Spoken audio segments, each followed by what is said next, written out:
and welcome to the mock draft special of Four Guys Talking Sports, the podcast. My name is Luke Lograno. I'm Ryan Hicks. I'm David Axel. And I'm Lawrence Lograno. Yes, we are doing it. We are doing the entire first round. You thought Mel Kiper was your man to go to. Never mind him. You got the four of us, and I'm sure our analysis will be a little more entertaining, right, guys? We'll see. It might not be as accurate as Mel, but we're going to give it our best shot. I feel pretty good about mine. Not going to lie. David, I hope you do well, because we have a point system, believe it or not. The way we're going to do it is that every pick we make, you will get 1 point for getting the player in the correct entrance spot, and another point additionally if the correct team takes them. So if Joe Burrow goes to the Bengals and gets taken number 1, you get 2 points. If he only goes number 1 or only gets taken by Cincinnati, you get 1 point. And if neither happen, you get none. So we can actually measure a winner when we're all done with this. So we'll each go one pick at a time for the first 5 picks, and then after that we will give a little breakdown, ask any questions we want to, and we'll just go from there. Sound good? Let's do it. Can we assume the first two without going around? Yes. Yes, does everyone have Joe Burrow at number 1, Chase Young at number 2? Yep. Correct. Cool. All right, I'll take it. That's the free spot in bingo. There we go. And apologies to any of these fine young men getting drafted, because I will probably butcher at least one of your names, and I think it's important to apologize ahead of time. So, without further ado, the number 3 pick, I have the Lions taking Jeffrey Okudah, the cornerback out of Ohio State. I also have him going number 3 to the Lions as well, Luke. I do too as well. Jeff Okudah. Me too. Cool. All right. Giants at number 4. I'm going to go a little off the wall here. Offensive tackle Tristan Wirfs out of Iowa. Whoa. Okay. I have the Giants taking Isaiah Simmons, the linebacker. I got offensive tackle, but not the same one as Luke. I have Jedrick Wills going to New York Giants. And I also have Jedrick Wills going to the New York Giants. And at number 5, got the Miami Dolphins taking quarterback Tua Tagovailoa out of Alabama. I have Tua going to the Dolphins as well. I have Justin Herbert taken by the Dolphins. Okay, so here's where my little beat the system kind of pays off, and I'll because we're going to talk about the quarterbacks after I announce who I pick. So I'll blow the top off of what I did. I have at number 5 the Miami Dolphins taking Tua Tagovailoa. I also have at number 18 the Miami Dolphins taking Justin Herbert. Wow. So That's interesting. my thought here is I have no idea where the second quarterback's going at all, but I know that Miami's going to take one of these 2 quarterbacks. So that was where I was at in trying to gain the point from our scoring system and kind of just put all my chips in Miami taking a quarterback because I have no idea where. You went strategic, and I like it. And I think that the quarterback conversation is one that we can have, but I think everyone can also kind of agree that it's going to be one of the 2. I'm more interested to break down the Giants pick. I want to hear, because that was the one where all 3 of us, or there's 3 different picks amongst 4 people. So I want to hear that analysis from you guys, because I'm curious to hear. Well, Ryan, you're the one who took the linebacker, so go ahead. Lead us off. True.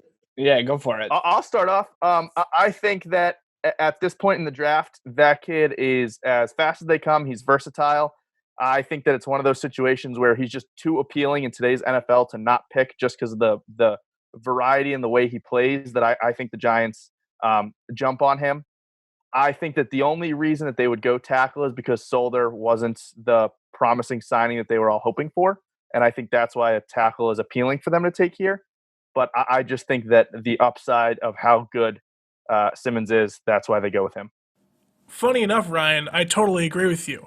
And I think you're going to see this reminiscent to my pick for the other New York football team. New York football teams are not going to take who they should take in this draft. And I saw Wirfs get taken in a couple of mock drafts. I didn't see Wills until a little bit later. So Wirfs is my pick. And you're right, Simmons is a fantastic player, would really help out the Giants D. But they're not going to do that. And you'll see a little more of that down at pick number 11 for me. Simmons really is an amazing defensive talent. Probably the best edge rusher in this class. But the New York media has been raving on the Giants for the past 3 years to take a tackle. But now they finally have the opportunity. And there was really, to me, the back and forth between Wills and Wirfs, however he spells his name. I ended up going Wills just because he seems like the more valuable pro prospect in the end of the day. But it really could go either way with those 2 if they go decide the tackle route. Yeah, I wholeheartedly agree. But I don't know if if it is the wrong move though. Like their line has been pretty bad for the last 2 years.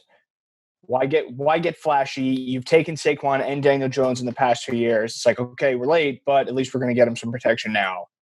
So I also think that Jedrick Wills is the most polished tackle in this class. So that's why I went with him. So I was the only Herbert, ended up being the only. Yeah. You took Herbert in the later one, actually, so it still works out. Correct. I just went the route of I think that they think Herbert's a safer pick because of there's no injury issue. You can actually have a guy that you know is going to be ready where you can't evaluate a guy in the current world we're in physically because you can't see him. So I think it's scaring a lot of teams off of Tua to the point that he would have been the number one pick if there were no injury.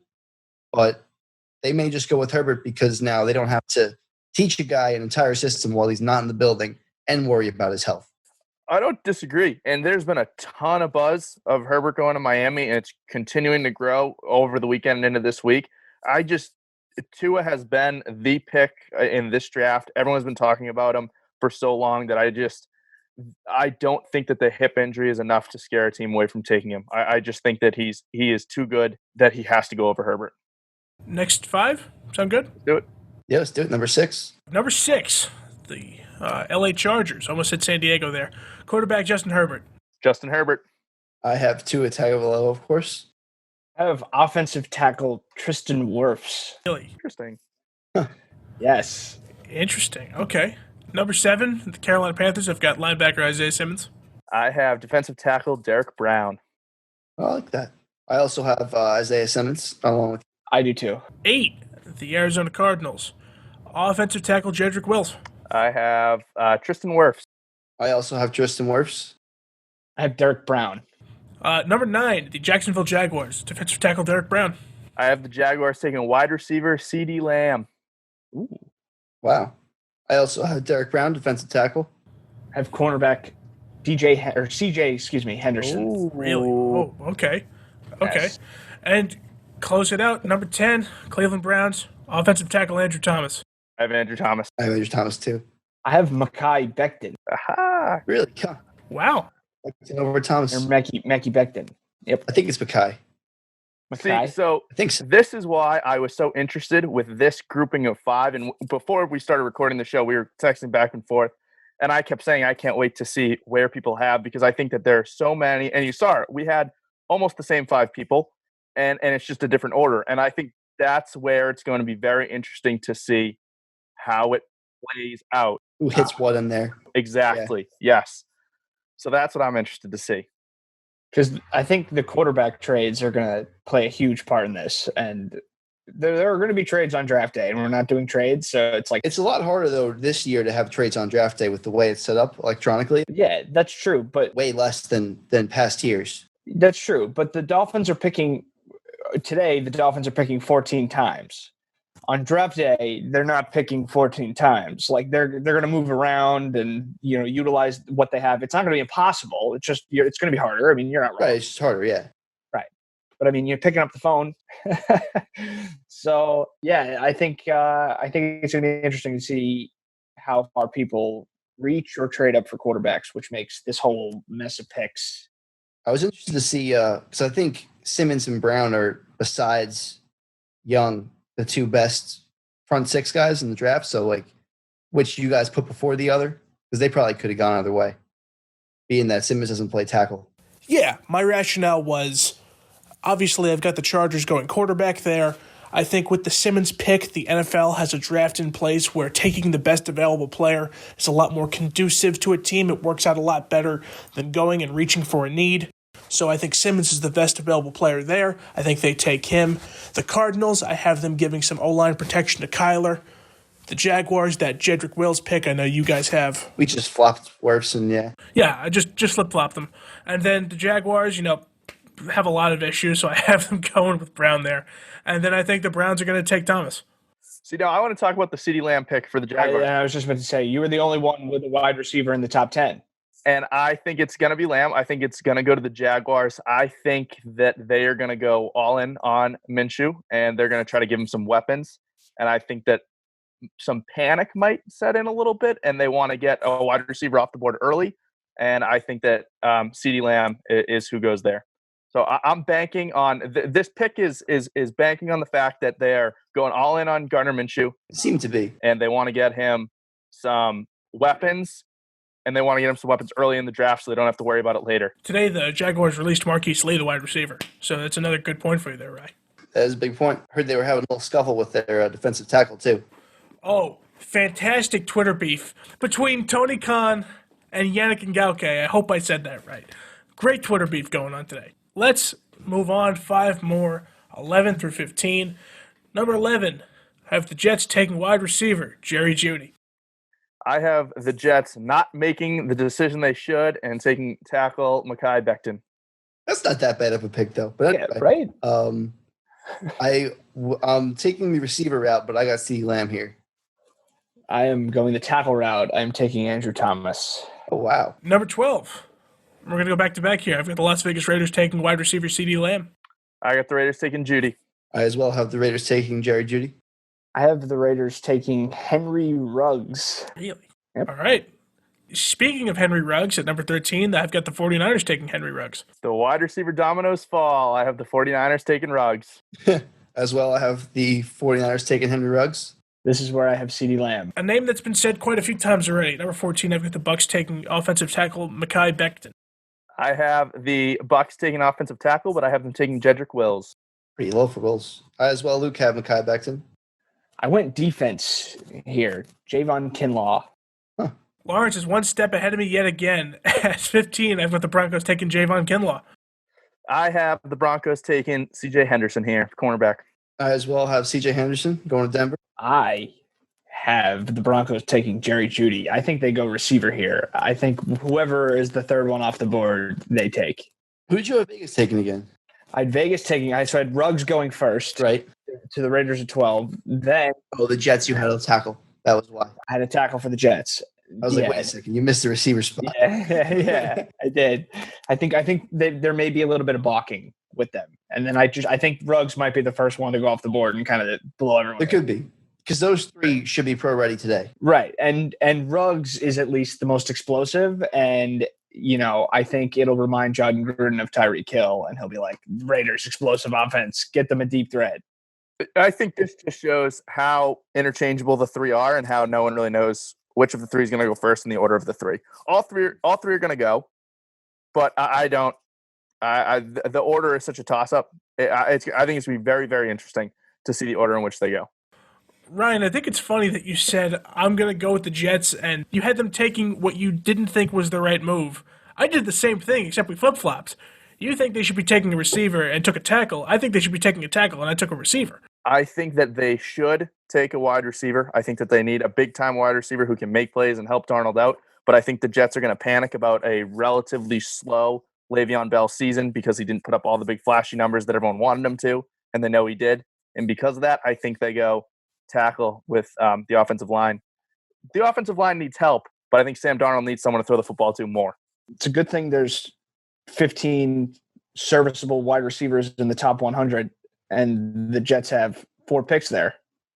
So I think first round offensive tackle kind of makes more sense for them. And I'm hoping Joe Douglas, we think alike naturally. But I doubt it. I wouldn't be surprised if they took receiver. I wouldn't be surprised at all. But I think they take offensive line and kind of shirt up the edges with George Fant and Chuma Edoga, the 2 starters today, with no Beachum back. I think you have such a higher chance of hitting on elite offensive tackle in the top 10, top 15 than you do elite receiver. And there's 10 receivers that you can take at the end of this draft. Well, that's true. Are they all going to be there, though? And you're not going to get the best one. No, but who knows who the best one's going to be? I mean, I feel like if you look at the receivers that get taken in the top 3 rounds, like a lot of receivers right now are late round picks, undrafted free agents. Like offensive line, you hit on the first round. Like just do it. That would make sense, Lawrence. That would make sense. I have the Jets eyeing up every offensive tackle until Andrew Thomas, and the second Andrew Thomas goes, they just go right back to wide receiver. Yeah, I disagree. Like he was like well regarded last year if he would have came out, and he kind of had a strong season, but I don't know, man. I think you forget who we're dealing with here. We're dealing with the New York Jets. I know. We're dealing with the worst drafting team I've seen in my entire life. I think the more likely scenario is that all 4 offensive linemen are off the board to force the Jets to take a receiver at 11, instead of them picking one of the top flight receivers over one of those 4 offensive linemen that are going to go in the top 10, 15. I feel like people are going to play it safe. Offensive line has proven to be very, very, very, very strong in the first round, and that's the only way they take receiver. Because if none of them are there, like I hope they take Judy. But Well, that's my point here. This is what makes picks 8 through 13-ish so interesting, is because that is going to tell you, like, that's where you have that wide receiver, offensive lineman, and it's going to show us really quick what this draft values more. And we can, the wide receivers are deep, but in that first round, those picks are going to tell us where the values are. And I think that's where we find out. You would think one of Becton or Thomas would be there for the Jets, though. Just the way the I don't chips know, would fall. dude. I think there are so many teams that could possibly take offensive line. I think the Giants could possibly take an offensive line of 4. They could also totally go defense, but they could take O-line. I think the Chargers could take O-line. I think the Panthers, I don't think will, but the Cardinals could, the Jaguars could, the Browns will. Cardinals will too. Well, I don't know if you think the Cardinals will, Should. but I'm thinking if the right defensive player falls, then maybe they'll bite. At 16, I've got the Falcons taking cornerback C.J. Henderson.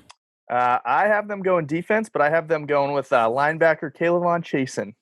I got defense as well, but it's defensive tackle Javon Kinlaw. Okay, and I'm with Ryan on this one. I have Kayvon Chasen. I'll keep the train going here. At 17, I got the Cowboys taking Kayvon Chasen. I have the Cowboys going with safety Xavier McKinney. I, as well as Luke, have the Cowboys taking Kayvon Chasen.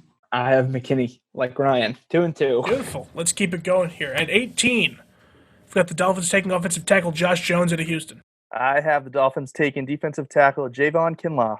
I have offensive tackle as well, Luke, but it is Ezra Cleveland. This is my Herbert selection. All right. 19, I've got the Las Vegas Raiders taking cornerback Jeff Gladney. I have the Raiders taking linebacker Kenneth Murray.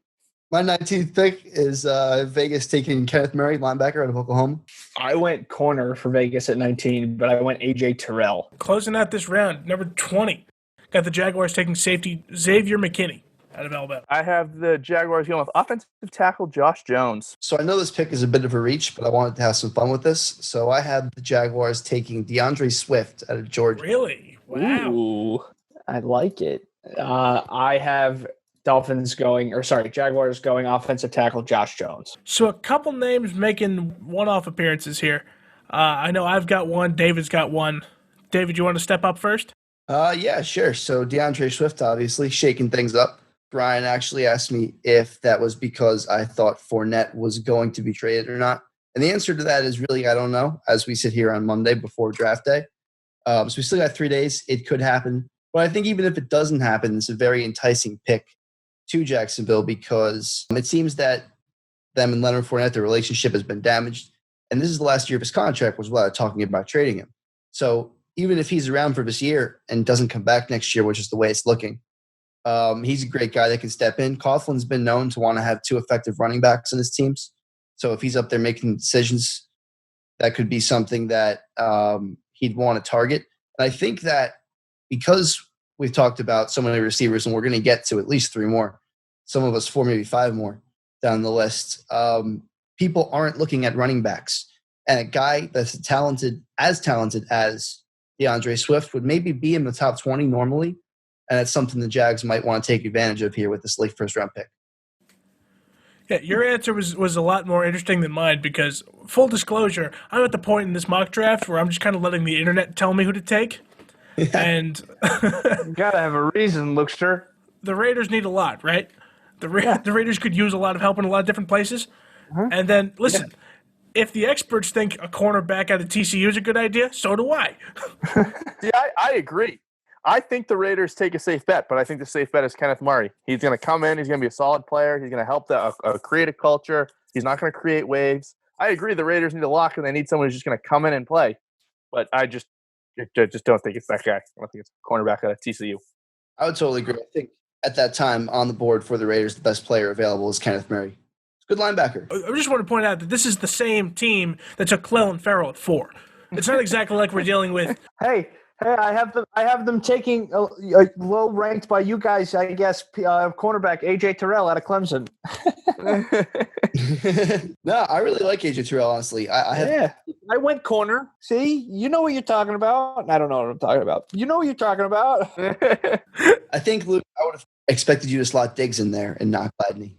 Or Christian Fulton, but none of us have said yet. We'll get to very soon, David. We'll get to Christian Fulton very soon. And with that said, we're ready to go on to the next 5? Let's do it. Do it. So 21. Pat's pick coming up here, right? It's coming up in this little slot Pats here. are in this one. Number 21, I have the Philadelphia Eagles taking wide receiver Justin Jefferson out of LSU. I have the Eagles taking Justin Jefferson. I think we've all got this one. It's Justin. Same. Makes it nice and easy. 22, the Vikings. I've got Christian Fulton. I have them taking Brandon Ayuk. Oh, wow. A little early, huh? What do you think? I went with the corner as well, AJ Terrell. Oh, okay, cool. I went corner, but since he was off the board, I went Trayvon Diggs. 23, the New England Patriots. Quarterback Jordan Love. Very interesting pick. I have the Patriots going on the defensive side of the ball. I think they're going to take defensive end AJ Epinesa. I'm on the same boat as you, Luke. Quarterback, Utah State, Jordan Love. I am on Ryan's side on this one again. I'm sensing a theme here. Ryan, we were very similar in Pick'em. Yep. Who's to say our minds aren't completely the same? But I didn't take an edge rusher. I took the linebacker out of LSU, Patrick Queen. And to keep that trend going, Lawrence, once again, one step ahead of me. 24, the New Orleans Saints, linebacker Patrick Queen. I have the Saints taking Patrick Queen. I also had the Saints taking linebacker Patrick Queen. Oh, my God. I have the Saints taking quarterback Jordan Love. Wow. All right. And then 25, the Vikings. Yet again, I have them going wide receiver, but it's Denzel Mims out of Baylor. I have the Vikings taking defensive end Yetur Gross-Matos. I got the Vikings hitting the offensive line, targeting Austin Jackson. I also went receiver, and since I went corner with my first Vikings pick, I wanted to go receiver with my second Vikings pick, and I went with Luke Denzel Mims. So me and Lawrence are on the same wavelength for the Vikings. All of us are on the same wavelength for the Eagles. Yep. So Jordan Love to the Pats, huh, guys? I don't get the hype around it, and I don't think that it makes sense when you look at what the Patriots have right now, right? So you have a second-year kid who everyone's pretty much behind. The word out of Foxborough is that this is the kid who's going to take over. They're sticking with him for the year. And then you have Brian Hoyer, someone who has been with the Patriots in the past, knows the system, is a seasoned backup quarterback who can take a young kid under his wing. And I just don't see what upside there is of either A, running with 3 quarterbacks, or if you do go 2 quarterbacks, doing a second-year quarterback and a rookie. There's just no benefit to that. And so with where we're at, and I know there's a lot of hype over the Patriots taking this kid, but I don't see how it fits into what they're trying to accomplish. Belichick went offense in the first round last year. That's why I think he flips it. He goes defense this year. I just don't. Where they are right now, and who knows, I could be completely wrong. The hype could be real, and they take this kid. But from an outsider looking in, I just don't understand what you gain by putting that kid in the room if you're really behind Stidham. Well, who's to say they're short of Stidham, or they are behind Stidham? How many times have the Pats said they're going to do something and then do something else? Absolutely. For all we know, like I say this all the time, the Patriots, everyone thinks they're going to take some pick, and then they take some random 6'8", 400-pound offensive lineman out of Wisconsin or Nebraska because that's what they do. So I don't know. I just think that from what I've heard, there's been a lot of reports of players saying that Stidham's the real deal. He's been putting in the work. He's all in. And for that reason, and those reports, I just don't buy the hype that they go quarterback in the first round. It goes against everything we know about the New England Patriots in the draft. Who is it that you had them taken? The DN's AJ Epinesa out of Iowa, I believe. Oh, right. Belichick has a pretty good relationship with Iowa's coach, and he would fit the defensive system that the Patriots play. Obviously, I've looked into this kid a little more. No, he's a good, strong edge rusher. So I just think that you have the relationship. Bill's going to know what this kid's about. You know that he's going to fit into the type of defense that you want to play. You've lost a significant amount of front 7 players to free agency, and Bill loves that front 7 on a defense, and you have Gilmore to anchor down the back. You have McCourty. You know what's going on in the secondary. You've lost a lot to free agency. You're not going to take a quarterback. You take a kid who you know is going to fit in your system and who you're able to learn a lot about through a relationship you have. I got Breezer's successor. And I have no idea who's going to take Jordan Love. I'm kind of going out on a limb here. But quarterback is like so strange right now in the NFL because you have like a couple starting caliber quarterbacks that are going to get signed after the draft. So like how far are people going to reach? Is Tua legitimately going to fall? Is Love going to go in the first round? Is Fromm going to, or Eason going to go? I don't know. It's crazy. Jalen Hurts. Nah, he's not gonna like sniff the second round though. Probably, right? I mean, yeah, you never know. Yeah, you never know. You never know. Quarterback. All right, well, we've only got 7 left, so how about we just knock them all out? Sound good? Sure. Yeah, might as well. 26, the Dolphins, yet again. Running back DeAndre Swift out of Georgia. Ooh. I have them going with the versatile safety/corner Antoine Winfield. I as well look have a running back, but since DeAndre Swift's already off my board, I got them taking Jonathan Taylor at Wisconsin. 2 backs going in the first? None. I went offensive line here. Urza Cleveland. 27, the Seahawks. Yetter Gross-Matos out of Penn State. I have the Seahawks bolstering that offensive line. I have them taking Cesar Ruiz. I got Seattle hitting the secondary, trying to regain that Legion of Boom, like they did with Earl Thomas one time, drafted a safety in the first round. So we got Xavier McKinney. I went Ryan. I went offensive line, except I went outside. Austin Jackson. 28, the Ravens. Linebacker Kenneth Murray out of Oklahoma. The Ravens are young on the offense, and they like to play fast. I think they keep going with that. I think they take wide receiver T. Higgins. Wow. Right, that's what I took too. Wide receiver T. Higgins at Clemson. I didn't think anybody else would have. I went with Luke. I went with Kenneth Murray dropping to the Ravens at 28. You guys got him late, huh? Yeah, I don't think there's any way he drops. At 29, the Tennessee Titans. Round, I got your man, A.J. Epinesa out of Iowa. I have the Titans taking Ross Blacklock. I got the Tennessee Titans going the offensive side of the ball, taking offensive tackle Josh Jones. I went defense. Yetter Gross-Matos. Beautiful. Number 30, the Packers. Wide receiver Brandon Ayuk out of Arizona State. I'm with you, Luke. I think they go wide receiver. Obviously, I already have Ayuk off the board, so I'm going with Denzel Mims. I as well got him going wide receiver. I'm hitting Denzel Mims as well. I have Ayuk. 31, the 49ers. I got Ross Blacklock out of TCU, the defensive tackle. I have them going with linebacker Zach Bond. I got them taking the center out of Michigan, Cesar Ruiz. Oh, wow, we're all over the place for this one. I have corner Christian Fulton. Ooh. I snuck him in there. Did sneak him in there. And then at 32, last pick, the Chiefs. Center Cesar Ruiz out of Michigan. I have them taking the lone running back, and I'm still not sold on this pick, but I figured a back has to go in the first. DeAndre Swift. Yeah. I got, once again, offensive line help. So Isaiah Wilson out of Georgia University. I have going with Chiefs. Interesting. Is this Mr. Irrelevant for our mock drafts? It is. Is that happening? All right, I'm going help up front. Marlon Davidson, defensive tackle. Where's he from? He is from Alabama. Or, excuse me, not Alabama. Other big SEC school that starts with A, Auburn. Oh, okay. So play next to Derek Brown. Yep.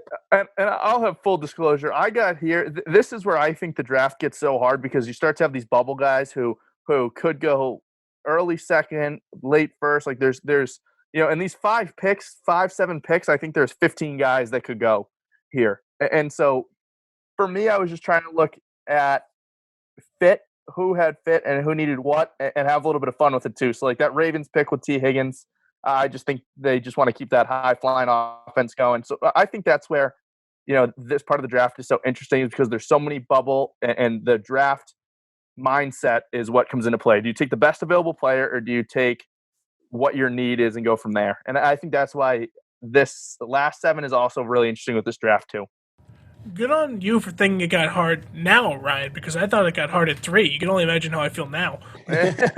Well, I mean, not for nothing. We were pretty close. We had a lot of picks that were within 1 or 2. I'll be interested to see how it all plays out. Obviously, we did no trades, so at number 4, we could all be or 3 spinning. It's all blown up. Yeah, who knows? But I enjoyed doing this. I had a lot of fun. I'm excited to watch the draft. This is the first time I've ever put together a full mock draft, so I think it makes me a little more invested when we go to the draft just to see how right or wrong. Oh, very wrong. I was. We're all very wrong. It's gonna be an unpredictable draft. No one. Lions are gonna trade their pick at 3, and everything's gonna go wrong. Oh yeah. That's why we get a point for the team. Yep. Yeah. There we go. Exactly. Well, that's why, to be honest, I think the Lions do make a trade, and I still think they take Jeff Okudah. Like, that's the thing. Like, I think that that'll happen. And gentlemen, what better way to end a mock draft than with some trivia? Because we're bringing it back. It's time for the judge's trivia question of the week. Wow, he Excellent. made the return for the mock draft special. He did. Judge was nice. And not only that, gentlemen, we've got compensation on the line here. This show's all about money. This show's all about money. If any of you get this question correct, the judge himself has offered to buy one of you who gets it correct an Irresistible from Ray and Mike's Deli in Hampton, Connecticut, and an Arnold Palmer. Ryan's excited. Can I trade mine in for a Chris from Corner Deli, please? Ooh, that's bold. That's bold. All right. Let's worry about that after the question, because the question, gentlemen, is the NFL. What Hall of Famer caught Brett Favre's first career pass? There's money on the line, so you get one guess. I know who it is. Yes, David, do it. Brett Favre. Correct. David Acasella, the new proud owner of an Irresistible and an Arnold Palmer. Yep. Brett Favre threw his first career pass, got tipped, and caught it himself. That was on Peyton Manning's new show. Judge thought no one would get it, and now he's in the hole for an Irresistible and an Arnold Palmer. Wow. And David lives in Connecticut, too, so he's going to have to pay up. Also true, yeah. No, I'm not going to lie. I saw it scrolling through Instagram the other day. There you go. Wow. David, the Good for quickest you. anyone's ever gotten the judge's trivia question of the week correctly. You should be proud of yourself. Well, he should have known better. There was a buffalo chicken sandwich on the line. Yeah, right. The cheesesteak and all the Palmer too. Yeah. Don't mess around with the Eggacells when it comes to food. But that's going to do it. We will have to see who wins, who gets the most correct this coming Thursday. And for all of us here at Four Guys Talking Sports, my name is Luke Lograno. I'm Ryan Hicks. I'm David Acasella. And I'm Lawrence Lograno. Ladies and gentlemen, we hope you enjoyed this episode. We hope to see you next time. Be well. Take care. And stay safe and wash your hands.